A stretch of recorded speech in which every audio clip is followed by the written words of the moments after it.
لبیک ممتاز مفتی۔ تعارف نذیر احمد۔ ممتاز مفتی ایوان ادب کے سربراہ رکن ہیں۔ اس نے زندگی کے نشیب و فراز دیکھے ہیں، وہ تلخ و شیریں سے دوچار ہوا ہے، مختلف انواع تجربات کی علاوہ سے گزرا ہے۔ اس نے اپنے مشاہدات اور تجربات کو افسانے اور ناول کے واسطے سے قارئین تک پہنچایا ہے۔ ہر پڑھنے والے کے ذہن میں اس کا ایک غالب تصور ہے، باغی اور بت شکن کا تصور، ایک ایسا لکھنے والا جس نے زندگی کے چہرے پر پڑے دبیز پردوں کو چاک کر کے اصلیت کی مسلسل تلاش کی ہے، معاشرتی رویوں پر چڑھے منافقت کے لبادوں کو تار تار کیا ہے، کبھی طنز و مزاح کے ہتھیار سے اور کبھی متضاد واقعات، خیالات اور محسوسات کو فن کا کارانہ سیاق و سباق مہیا کر کے۔ بظاہر یہ حیرت انگیز بات معلوم ہوتی ہے، مگر ہے امر واقع۔ ممتاز جذباتی و فکری نہج پر جتنا باغی ہے، اظہار کے پیرائے میں وہ اتنا ہی روایت کا پاسدار ہے۔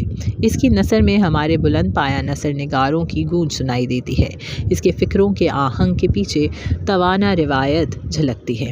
اس کی تحریروں میں ایک ایسی لے ہے جو اپنی باطنی قوت کے ذریعے قاری کے رد عمل کے اتار چڑھاؤ کو متعین کرتی ہے۔ وہ اعلیٰ درجے کا صنع ہے اور واقعات و خیالات کو جوڑ اور گوندھ کر نامیاتی کل تیار کرتا ہے، یہاں تک کہ باریک ترین جزیات حیت وقوع کا جز بن جاتی ہے۔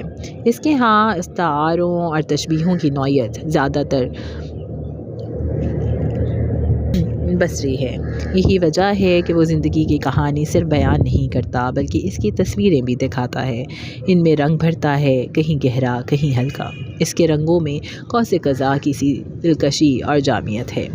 رپورٹ طاس لبیک کے مطالعے سے پہلے پتہ چلتا ہے کہ ممتاز کی صناعی پہلے کی طرح اب بھی تابناک ہے، نثر میں زور ہے، لے کا زیر و لب ہے، مشاہدے کی ہمہ گیریت ہے، حیت گری کا شغف برابر قائم ہے، جز رسی کا رجحان بھی جاری ہے، مگر فن کے اس جادو کے پیچھے کار فرما نقطۂ نظر میں زبردست تبدیلی آ چکی ہے۔ میں سب سے پہلے اس تبدیلی کی نشاندہی کرنا چاہتا ہوں کیونکہ اس کا تعلق ایک اہم فکری مسئلے سے ہے۔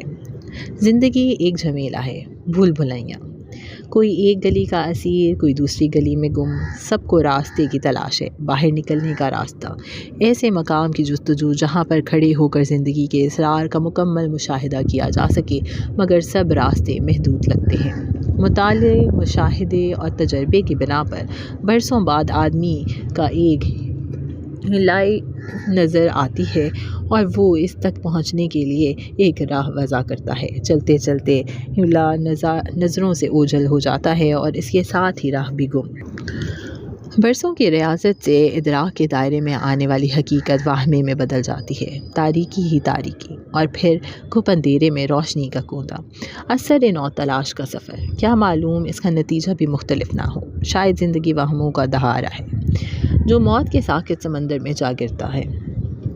مگر ممتاز مفتی کا انداز نظر منفی کبھی نہیں رہا، وہ ہمیشہ مثبت باتوں اور رویوں پر زور دیتا رہا ہے، وہ آنکھوں کی پلکوں اور تخیل کی انگلیوں سے ہمیشہ حقیقت کا متلاشی رہا ہے۔ تلاش اور رجائیت سے اس کی افطار طبع کا صحیح سراغ ملتا ہے، اس لیے جب ایسے شخص کا استوار کیا ہوا حقیقت کا مینار گرتا ہے تو وہ مایوسی کا شکار نہیں ہو سکتا، وہ ایک اور مینار کھڑا کرتا ہے۔ کہا جا سکتا ہے کہ ممتاز مفتی حقیقت کے مینار کو منہمد کر کے نور کا مینار استوار کرنے میں مصروف ہے۔ لبیک اسی تخریب و تعمیر کا رپورٹاس ہے۔ ممتاز کے لہجے میں بیک وقت احساس شکست بھی ہے اور احساس فتح مندی بھی، نوسٹالجی اور فینٹیسی کا دلچسپ امتزاج۔ میں وثوق سے نہیں کہہ سکتا کہ ممتاز مفتی کا دوسرا سفر کب شروع ہوا، مگر ایک قاری کی حیثیت سے مجھے سب سے پہلے اس وقت جھٹکا لگا جب میری نظر سے وہ مضمون گزرا جو اس نے چند برس قبل شہاب کے افسانوں کے مجموعے ماجی کی تعارفیہ تقریب کے موقع پر پڑھا تھا، اور پھر میں نے اپنی یادداشت کو ٹٹولا۔ قیاس ہے کہ اس میں یہ تبدیلی 1960 کے لگ بھگ شروع ہوئی۔ زیر نظر رپورٹ تاس کے ایک حصے میں ممتاز نے ان مصنفین کا ذکر کیا ہے جن کے زیر اثر اس کی طبیعت میں بغاوت کا جذبہ پروان چڑھا اور اس نے ہر روایتی ڈھانچے کو بشمول مذہب کے شک کی نظر سے دیکھا، مگر یہ ذکر سرسری ہے۔ رپورٹ تاس اصل میں معرفت کے اس دروازے سے متعلق ہے جو اس کے دوسرے سفر کا نقطۂ آغاز ہے۔ اس سفر میں اسے کیا ہاتھ لگا میں چند نکات کی شکل میں درج کرتا ہوں۔ 1. موجودات کی کثرت محض وحدت کا پردہ ہے۔ 2. وحدت حقیقت ہے اور کثرت بھول بھلائیاں۔ 3. وحدت تک رسائی وجدان کے ذریعے سے ممکن ہے، عقل صرف بھول بھلائیوں میں کھو کر رہ جاتی ہے۔ 4. معروف اور معلوم کا احاطہ ناقابل یقین حد تک تنگ ہے، نامعلوم اور پر اسرار حقیقت وسیع و عریض ہے۔ 5.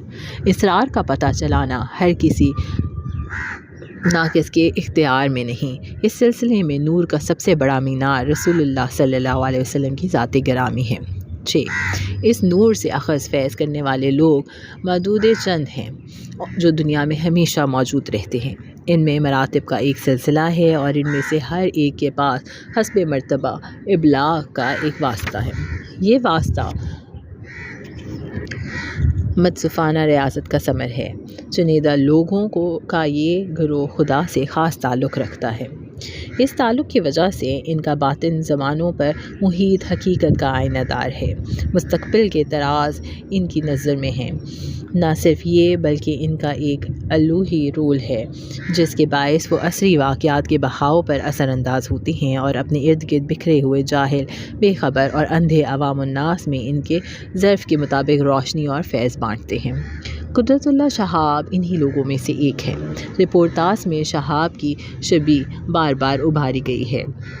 وہ ربانی بے نیازی کا مجسمہ ہے مگر حال کی کیفیت میں اسرار کے بوجھ تلے شیشے کی طرح تڑک جاتا ہے، اپنے آپ کو چھپاتا پھرتا ہے۔ صرف 2 شخص دانائے راز ہیں، ممتاز مفتی اور ڈاکٹر عفت۔ مندرجہ بالا نکات بڑی حد تک اس تصور حیات کی نفی کرتے ہیں جس کی ترسیل ممتاز نے اپنے فن کے ذریعے گزشتہ تقریباً 20 برسوں سے کی ہے۔ یہ علیحدہ موضوع ہے اور نہایت دلچسپ۔ میں اس سے قطع نظر کر کے سرد دست ممتاز کی نسبتاً نئے زاویہ نگاہ کے مضمرات پر توجہ مرکوز کرنا چاہتا ہوں۔ 17ویں صدی عیسوی سے لے کر 20ویں صدی تک یہ زمانہ انسانی تاریخ کا وہ حصہ ہے جس میں زیادہ تر سائنس پر تکیہ کیا گیا ہے۔ مایوسیوں اور محرومیوں کے باوجود مجموعی طور پر رجائیت اور اعتماد کی فضا برابر قائم رہی ہے۔ یہ وجہ ہے اور اس فضا میں خوف اور عدم تحفظ کے گھنے بادل بھی آئے ہیں، موت کے سائے بھی در آئے ہیں۔ اگر ایسا نہ ہوتا تو تعمیر و تخریب کی کائناتی ابدی صنوعیت مکمل نہ ہوتی، مگر تخریب کے عمل کو تخلیق کے عمل کے خلاف بطور دلیل کے نہیں برتا جا سکتا۔ انسان نے عقل و خرد کے سرچشموں سے فیض یاب ہو کر کائنات میں جاری و ساری تخلیقی اصول سے حیرت انگیز ہم آہنگی حاصل کر لی ہے اور وہ کائنات کی وسعتوں میں پھیل رہا ہے۔ یہ تو نہیں کہا جا سکتا کہ ان کی روشنی سے سب کچھ منور ہو گیا ہے یا ہو جائے گا، بلکہ معاملہ اس کے برعکس ہے۔ سائنس کا علم جتنا وسیع ہوتا ہے اتنا ہی زیادہ اسے اپنی کمائیگی کا احساس ہوتا ہے۔ ایک اس وجہ سے کہ کائنات روز بروز انسان کی توقعات سے کہیں زیادہ وسیع نکلتی ہے، دوسری اس وجہ سے کہ کائنات ایک نہ ختم ہونے والی تخلیقی عمل سے گزر رہی ہے۔ جب تک سائنسدان پرانے روپوں سے واقف ہوتا ہے، نئے روپ دوگنے ہو جاتے ہیں۔ اقبال تو خود انسان کو اس تخلیقی عمل میں حصہ دار بتاتا ہے۔ جدید سائنس کی دریافتوں کا دائرہ کتنا محدود ہے، اس کو بیان کرنے کے لیے میں کوئسلر کے خوبصورت جملے کا سہارا لیتا ہوں: Modern scientists are peeping toms at the keyhole of eternity۔ وجدان کو عقل کا اول دستہ کہا جانا چاہیے، نہ کہ اس کا نعم البدل۔ وجدان کے مسخر علاقوں پر جب تک خرد کے خیمے نصب نہ ہوں، وہ مبہم اور معاشرتی طور پر غیر متعلق رہتے ہیں۔ عقل کی نفی کا ایک مطلب یہ بھی ہے کہ ہم اپنے آپ کو وجدان کے فیض کا نااہل بنا لیں اور زندگی کو کم از کم اپنے لیے انفرادی اور اجتماعی سطح پر منجمد کر دیں، حرکت اور تبدیلی سے منہ موڑ لیں اور یوں تاریخی طاقتوں سے منقطع ہو کر زندگی کے دائم رواں دواں قافلے سے جدا ہو جائیں۔ ایسی جدائی کا عذاب ہم نے طویل عرصے تک جھیلا ہے۔ یہ واقعہ بے سبب نہیں کہ ہجر و فراق کا موضوع ہمارے ادب میں اتنا حاوی رہا ہے۔ دل چاہتا ہے کہ اب وصل کی باتیں ہوں۔ وصل کسے پسند نہیں، مگر اس کا کیا کیا جائے کہ ہم نے اس کے لیے حسرت زیادہ پائی اور کوشش کم کی ہے۔ اور لیس للانسان المعصی، جب سے نیچے نے خدا کی موت کا اعلان کیا ہے، خدا کی تلاش مشرق و مغرب میں تیز تر ہو گئی ہے۔ اس ضمن میں تمام علمی کاوشوں کا نتیجہ غالباً یہ ہے کہ خدا کی تلاش کا مؤثر ترین ذریعہ کائنات میں جاری و ساری تخلیقی اصول سے ہم آہنگی ہے، تاکہ تخلیق کا عمل زیادہ بھرپور ہو سکے اور موت کے راستے مسدود کیے جا سکیں۔ یہ فعل اجتماعی نوعیت کا ہے اور اس کے لیے فرد کے پیرانارمل تجربات اور محسوسات پر بھروسہ نہیں کیا جا سکتا۔ یہ بات تو قابل فہم ہے کہ افراد اپنے شعور یا اپنی بصیرت کی وسعت یا تنگ دامنی کی بنا پر کم مرتبہ یا بلند مرتبہ ہوتے ہیں، مگر ان کو پر اسرار محسوسات کے حوالے سے درجوں میں تقسیم کرنا اور زندگی کی پوری ڈگر کو ان کا مرہون منت قرار دینا کہاں تک صحت مند رویہ ہے، میری سمجھ میں نہیں آتا۔ خیر، یہ کوئی اہم بات نہیں، میری سمجھ میں تو چھوٹے چھوٹے معاملے بھی نہیں آتے۔ اصل بات یہ ہے کہ انسانیت کا معتدب حصہ اس رویے کو سمجھنے سے قاصر ہے، کم از کم تعلیم یافتہ اور روشن خیال انسانیت کا معتدب حصہ۔ مجھے خدشہ یہ ہے کہ اس کی خواہشات اور ارادوں کے برعکس اس معاملے میں ممتاز مفتی کا انداز فکر ایسے اداروں کے لیے باعث تقویت ہے جن کا کردار ہمیشہ سے عوام کے لیے گمراہ کن رہا ہے۔ سچ تو یہ ہے کہ آخری تجزیے میں اس انداز فکر کے ڈانڈے پریسٹ ہوڈ کے اس تصور سے جا ملتے ہیں جو اسلام کی روح کے منافی ہیں اور جس کے خلاف اسلامی مفکرین کا مسلسل جہاد کیا ہے۔ اس جملہ معترضہ کے بعد لبیک کے ایک منفرد پہلو کا ذکر کرتا ہوں۔ ممتاز مفتی نے جس خوبصورتی سے اللہ اور رسول کی افسانوی تشکیل پیش کی ہے، اس کی داد نہ دینا ناانصافی ہوگی۔ گو ممتاز نے مقامات مقدسہ سے متعلق تمام تفصیلات اور عبادات کی جزیات رپورٹاس میں سمودی ہیں، تاہم اس کا ارتکاز اس داخلی تجربے پر ہے جس میں سے تمام زائرین گزرتے ہیں۔ ایک تو پورے اجتماع کے اعتقاد کی خارجی تصویر ہے، دوسرے اس تعلق خاطر کی تصویر ہے جو زائرین حسب توفیق اللہ اور رسول صلی اللہ علیہ وسلم سے ایمانی اور جذباتی سطح پر محسوس کرتے ہیں۔ اس تجربے میں سینکڑوں درجے ہیں اور ممتاز نے بڑی چابک دستی سے اس کا نقشہ کھینچا ہے۔ روضہ نبوی اور حرم شریف کو رپورٹاس میں تخیلی پیکر کے طور پر پیش کیا گیا ہے جو باہمی کشش سے ایک دوسرے کی طرف حرکت کر کے اس نقطۂ ساکت اسٹل پوائنٹ کی شکل اختیار کر لیتے ہیں جس کے ارد گرد دلوں کی دھڑکنیں اور زمانوں کے سمٹتے پھیلتے دائرے ہیں۔ ان دائروں کے اندر مختلف تاریخی ادوار ہیں اور مختلف رنگ و نسل کے لوگ ایک ہی نوع کے تجربے سے گزرتے ہوئے اسلامی گانگت اور مساوات کی دلپذیر مثال نظر آتے ہیں۔ ممتاز نے داخلیت اور جارحیت کے امتزاج سے تجربے اور مشاہدے کا ایک جہان پیدا کیا ہے جس میں سانس لیتے ہوئے عجیب سرشاری کی کیفیت محسوس ہوتی ہے۔ جذبہ اور ایمان کے ان دائروں کے باہر زندگی کا حقیقی رنگ بھی نظر آتا ہے۔ اور لالچ کے بازار، نفسا نفسی کا عالم، نفس پرستی کے مناظر اور سب سے بڑھ کر مغربی تہذیب کے اثرات جن سے مدینہ منورہ اور مکہ معظمہ کی مقدس سرزمین کی رعنائی اور اصلیت مسخ ہو گئی ہے۔ گو مجھے لبیک میں مضمر بعض فکری مباحث سے شدید اختلاف ہے، تاہم فنی نقطۂ نظر سے اس رپورٹاس کی اس تاثیر سے انکار کرنا کفر ہوگا۔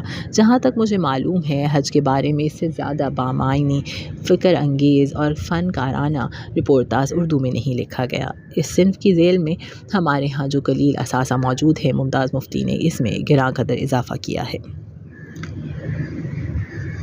2. ذوالفقار احمد تابش۔ لبیک، ممتاز مفتی کا رپورٹاس آپ کے ہاتھوں میں ہے۔ اس کی اشاعت کی داستان تو آپ قاسم محمود کی زبانی سنیں گے، میں تو ایک مشتاق اور منتظر قاری کی طرح اس کی قسطیں سیارہ ڈائجسٹ میں پڑھتا رہا ہوں۔ پھر جب اس کی اشاعت کا مرحلہ آیا تو مجھے اس کا مسودہ پڑھنے کا شرف حاصل ہوا، اس لیے کہ مفتی صاحب نے مجھے اس کا دیباچہ لکھنے کا حکم دیا تھا۔ سرتابی کی مجال نہیں تھی، ورنہ مجھے اب تک علم نہیں کہ اس کے لیے میرا ہی انتخاب کیوں کیا گیا۔ مفتی صاحب کا یہ رپورٹاس پیچیدہ، طے در طے اور پردہ در پردہ معنی کی ایک ایسی ودیسی ہے جس کی مثال کم از کم میرے سامنے نہیں۔ ویسے معلوم نہیں کیوں مفتی صاحب کو حجابات، پردوں اور تہوں سے اتنی دلچسپی ہے۔ آپ جانتے ہیں ان کے ایک مجموعے کا نام پیاز کے چھلکے ہے۔ پہلے ممتاز مفتی اپنے قلم کی تیز نوک سے نفس انسانی کے پیاس کے سے چھلکا اتار کر اس کے درون دیکھنے کے شوق میں مبتلا تھے۔ اب ان کے شغف میں ذرا سی تبدیلی واقع ہوئی ہے اور آج کل وہ روح انسانی پر سے مرئی اور غیر مرئی پردے اتار کر پردوں کے پیچھے پیچھے ہوئے کفاش کو کرنے پر تلے ہوئے ہیں۔ کرید، تلاش، جستجو، محجوب کو عریاں کرنے کی خواہش، چھپے ہوئے کو فاش کرنے کی آرزو، پوشیدہ کو ظاہر میں لانے کی تمنا مفتی صاحب کی فطرت میں یوں موجود ہے جیسے پانی میں نمی۔ یہ تحقیق اور جستجو یوں تو شاید ہر انسان کی سرشت کا حصہ ہے کہ میرے خیال میں زندگی کا بنیادی جوہر کی ہی ہے، لیکن بعض لوگوں کے خمیر میں یہ عنصر معمول سے کچھ زیادہ ہوتا ہے۔ یہی وہ لوگ ہوتے ہیں جو 3 محفوظ سمتوں کی جانب سفر کرنے کی بجائے چوتھی سمت کی طرف جانے کو ترجیح دیتے ہیں۔ ایسے ہی سر پھرے لوگوں میں ایک ممتاز مفتی ہیں جو چوتھی سمت کے سفر میں اپنے پیروں کے تلوے لہولہان کر رہے ہیں۔ کچھ لوگوں کا خیال ہے کہ مفتی صاحب اچھا بھلا افسانہ لکھتے لکھتے اب قلمی شعبدہ بازی پر اتر آئے ہیں۔ چونکہ اب ان کے پاس کہنے کے لیے کچھ نہیں رہا، اس لیے انہوں نے لوگوں کو من گھڑت قصے اور مافوق الفطرت کہانیاں سنانی شروع کر دی ہیں۔ کچھ اصحاب تو یہ بھی کہتے ہیں کہ بڑھاپے میں مفتی صاحب اب تخلیقی طور پر بھانج ہو چکے ہیں۔ اب وہ محض اپنی تخلیقی حس کی تسکین کے لیے کوئی نہ کوئی شوشہ چھوڑتے رہتے ہیں۔ ان جمع گوئیوں کا آغاز اس وقت ہوا جب سویرا میں مفتی صاحب کا ایک مضمون میں اور میرے اللہ میاں شائع ہوا۔ ذاتی طور پر مجھے ان آراء سے اختلاف ہے۔ میں تخلیقی حاصل کی کسی ٹھوس اور جامد شکل کا قائل نہیں۔ میرا تو خیال ہے کہ مفتی صاحب جس راہ پر پہلے چل رہے تھے اسی پر گامزن ہیں۔ جس مشغلے میں وہ اب تک مشغول رہے ہیں اسی میں منہمک ہیں۔ انہیں تو شروع ہی سے پیاس سے چھلکے اتارنے کا شوق ہے اور وہ اب تک چھلکے اتارتے جا رہے ہیں۔ اب کوئی فرق پڑا ہے تو محض اتنا کہ پہلے ان کے ہاتھ میں سرخ رنگ کا پیاس تھا، اب سفید رنگ کا ہے۔ ممتاز مفتی کا یہ رپورٹاج پڑھ کر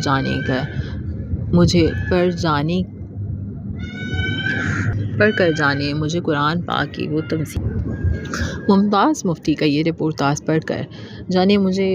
کی وہ تمثیل کیوں بار بار یاد آئی جس میں حضرت موسیٰ اور حضرت خضر علیہ السلام کے ایک عجوبہ سفر کا بیان رقم ہوا ہے۔ یہ داستان مجھے یوں بڑی مرغوب ہے کہ اس میں علم، تحیر اور عجز کے عناصر اس طرح باہم آمیز ہیں کہ عقلیں گنگ اور شعور شل ہو جاتے ہیں۔ ایسا اصرار، ایسی پردہ داری، ایسے حسن اور ایسا اعجاز۔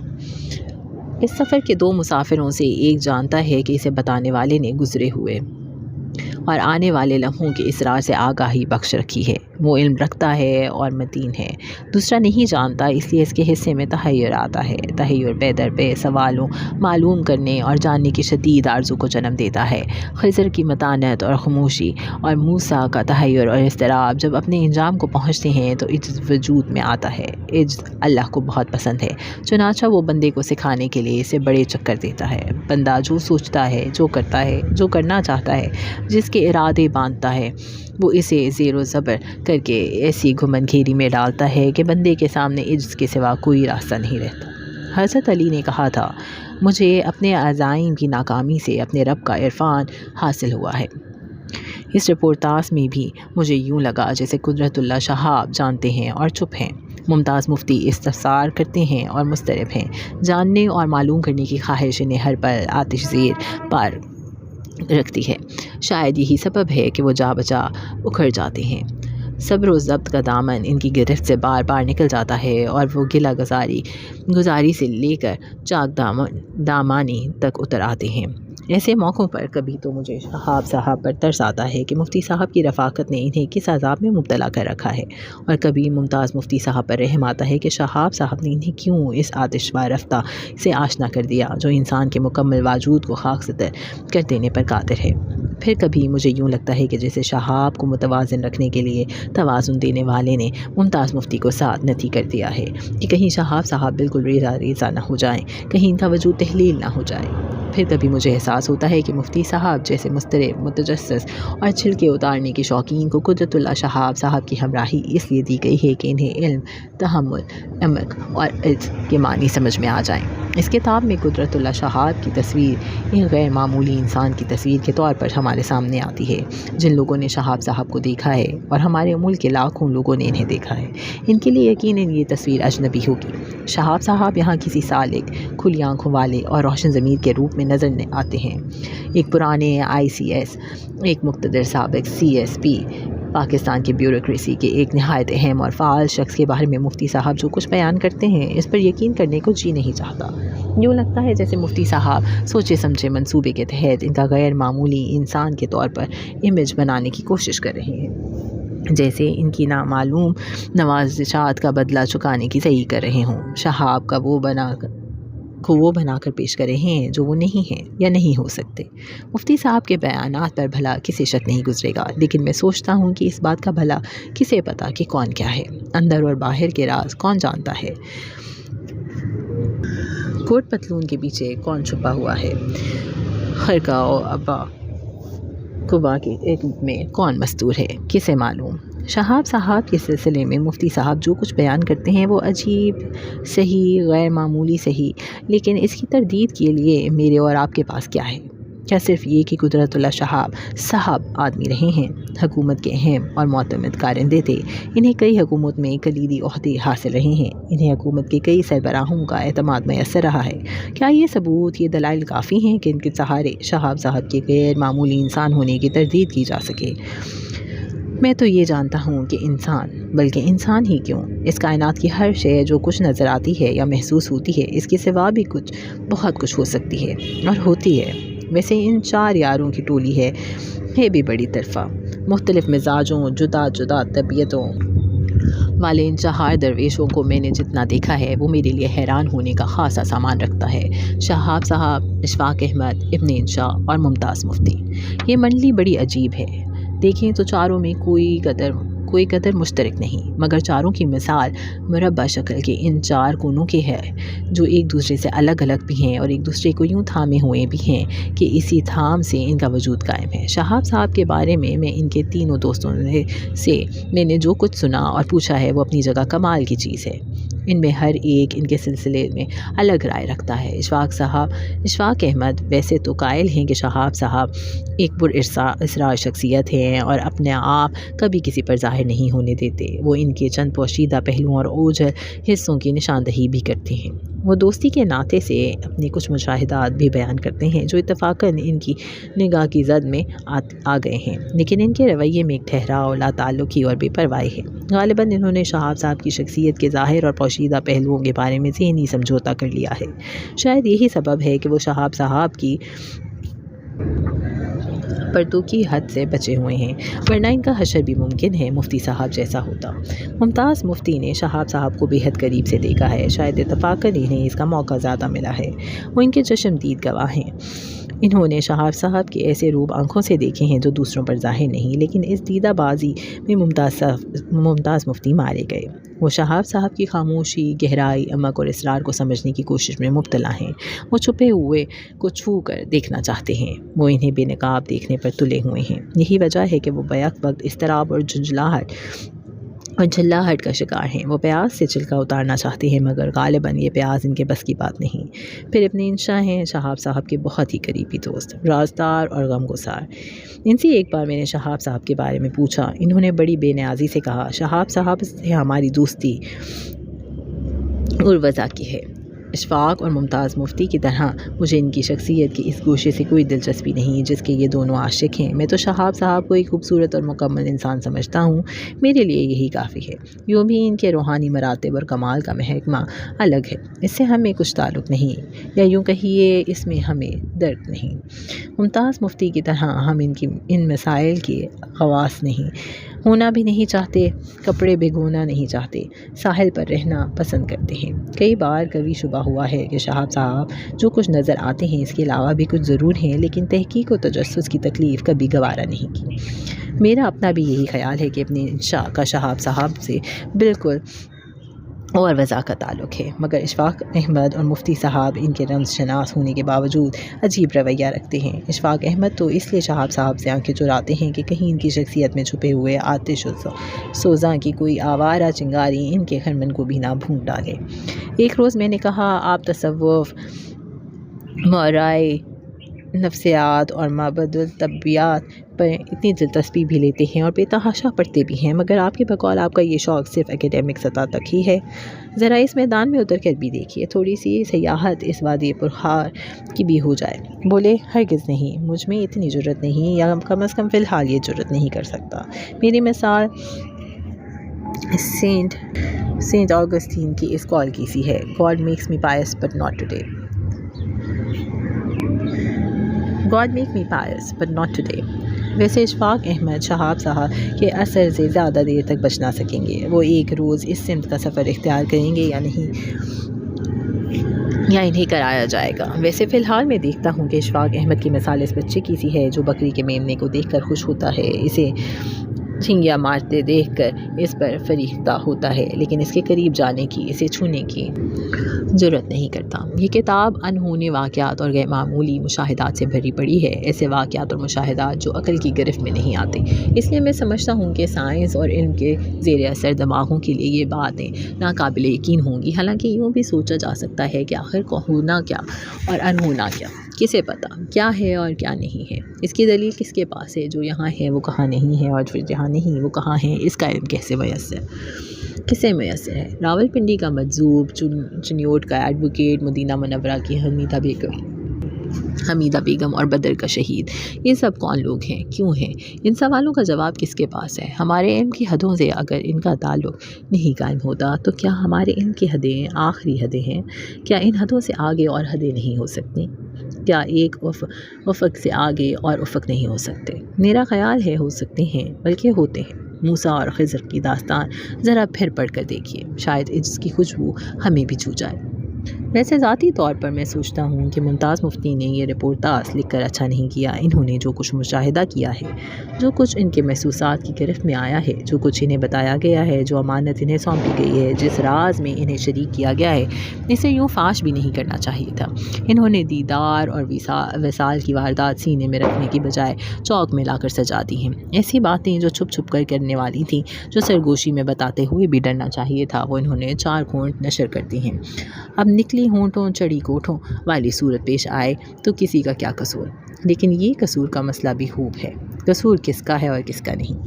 میں سوچتا ہوں کہ شاید جس کی تشہیر ہوئی ہے وہ خود اپنی تشہیر کروانا چاہتا ہو، شاید وہ پردے میں رہتے رہتے اب تنگ آ گیا ہو، ورنہ مفتی صاحب کی کیا مجال کہ اس راز کو یوں افشا کریں۔ یہ تو محض آلائے کار بن گئے، شاید اس لیے کہ وہ اور بہت کچھ ہونے کے ساتھ ساتھ احسن الماکرین بھی تو ہے۔ کچھ بعید نہیں کہ اس کتاب کی اشاعت سے مفتی صاحب کو ڈھیروں گالیاں پڑیں، ان پر فتوے لگیں، اس کتاب کو بین کرنے کی سفارش کی جائے۔ ان میں سے کچھ بھی ہو یا سب کچھ ہو، مجھے ذرا تعجب نہ ہوگا کہ وہ ایسے تماشے خود ہی کرتا ہے اور خود ہی دیکھتا ہے۔ پتہ نہیں اسے تماشے اتنے کیوں مرغوب ہیں۔ یہ جہان، اس کا سارا کاروبار، یہ ساری کائنات اور اس کی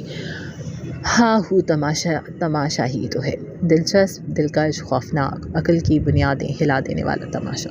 اور سب سے بڑے تماشے تو وہ ان کے بناتا ہے جنہیں وہ بہت عزیز رکھتا ہے۔ نبیوں کے باب سے کہتا ہے کہ ہونے والے نبی کے گلے پر چھری چلا دے، وہ چلاتا ہے تو اسے بچا بھی لیتا ہے۔ اپنی ایک جھلک کا ہلکا سا عکس دکھا کر موسیٰ کو پہاڑ پر بلاتا ہے اور اس کے سر پر نبوت کی گٹھری رکھ دیتا ہے۔ موسیٰ لاکھ ہاتھ جوڑتے ہیں، واسطے دیتے ہیں، فریاد کرتے ہیں، مجھے نبوت کی حاجت نہیں، میرا بھائی کو نبی بنا دے، مگر گٹھری انہی کے سر پر ٹکا دی جاتی ہے۔ اپنے سب سے محبوب اور عزیز رسول کو طائف کے بھرے بازاروں میں لہو لہان کرا دیتا ہے۔ دیکھا آپ نے کیسا تماشا گر ہے۔ سو مفتی صاحب پر اب شاعر آز کی تہمت لگائی جائے تو کیوں کر؟ مفتی صاحب کی کیا بساط کہ ایسی جرت کر سکتے؟ لبیک ایک بے مثل کتاب ہے، اردو زبان میں اپنی نوعیت کی یہ پہلی انوکھی اور نادر کتاب ہے۔ یوں بھی کہ اسے ایک بے مثل انسان نے لکھا ہے، یہ انسان بھی انوکھا اور نادر ہے۔ یہ کتاب باہر سے اندر کی جانب سفر کی روداد ہے، یہ حاضر کے زوج غائب کی تصویر ہے، یہ ظاہر کے ہمزاد باطن کی کہانی ہے۔ یہ 7ویں سمت کے سفر کی داستان ہے جہاں زمان و مکان کی حدود اٹھ جاتی ہیں۔ یہ وقت اور زمانے کی کسی اور ہی ڈائمنشن کا قصہ ہے۔ یہ عشق اور سرمستی، محبت اور وصال کی حکایت ہے۔ وہ لوگ جو مائکرو ملی میٹر والے پیمانے، ٹیسٹ ٹیوبیں، محدب شیشے اور ایئر ٹائٹ ترازو لے کر ہر شے کو جانچتے، پرکھتے اور سمجھتے ہیں، انہیں فی الحال اس کتاب سے کچھ حاصل نہیں ہوگا کہ عالم موجود کے ساتھ ایک عالم مثال بھی ہے، اور عالم مثال میں چیزیں عقل اور آلوں سے نہیں، عشق اور وجدان سے دیکھی اور سمجھی جاتی ہیں۔ یہ اس دنیا کی کہانی ہے جہاں دل اور دماغ کو حاضر ہونے کی اجازت نہیں، جہاں عقل و خرد اور فکر و فلسفہ کے پر چل جاتے ہیں۔ ہاں، جن کے باطن میں محبت کی کوئی ہلکی سی بھی چنگاری ہے، جو دل اور دماغ کے آسیب سے کسی قدر بچے ہوئے ہیں، جو محض علم کی اسیر نہیں ہیں، ان کے لیے اس کتاب میں بہت کچھ ہے۔